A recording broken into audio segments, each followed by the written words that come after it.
Now that you have read about how to annotate a text, I'm going to show you an annotation I've just completed on a short newspaper article from the Los Angeles Times. This demonstration will help highlight exactly how you should annotate a text and the steps that you should take. When you go to annotate a text, you want to look for the main idea, for definitions of words that you don't know, and also to add any responses or questions as you work through the text. This will help you remember what you've read and will help shorten the time that you'll need for studying and for recalling this information. Later, it will also help you make connections between this and other things you've read in other courses.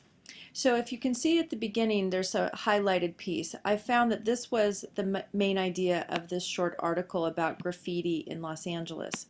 You'll also notice that I circled Angelinos. I thought I knew what this word was, but just to be sure, I wanted to look it up. I also circled moratorium. I knew that the beginning of the word more meant something to do with either death or ending, but I wasn't sure, so I wanted to look that one up as well. And then later you'll notice in here, you'll see I have written some comments.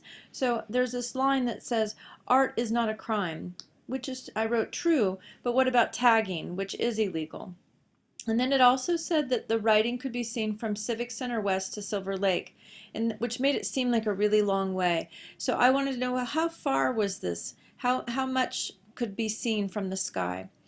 And then finally in this last part said, this was once a city of murals, he said, but no more, which is a very dramatic sort of statement or quote. So I wanted to know how many murals really had been removed. So then I had to go do the work of annotation, of looking this stuff up and looking up definitions.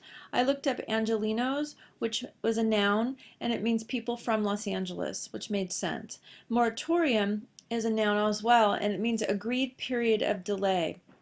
So that made sense that there's a moratorium on murals in Los Angeles.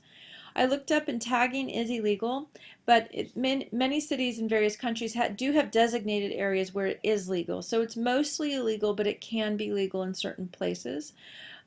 Also, the distance from Los Angeles Civic Center to Silver Lake is only 4 miles. Somehow the article made me feel like it was longer than that or farther than that.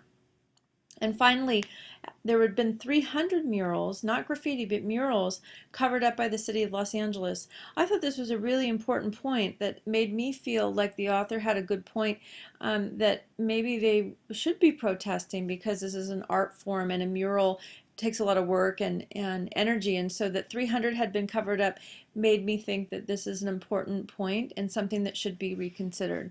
So as you can see, this is an article that's been highlighted and marked, and I've asked questions, and if I had to come back to this article, I could look at it very quickly and recall everything I thought about it, which is the goal of annotation, to help you remember what you've read and help you be able to integrate that information into your knowledge and help you apply it to other things that you learn.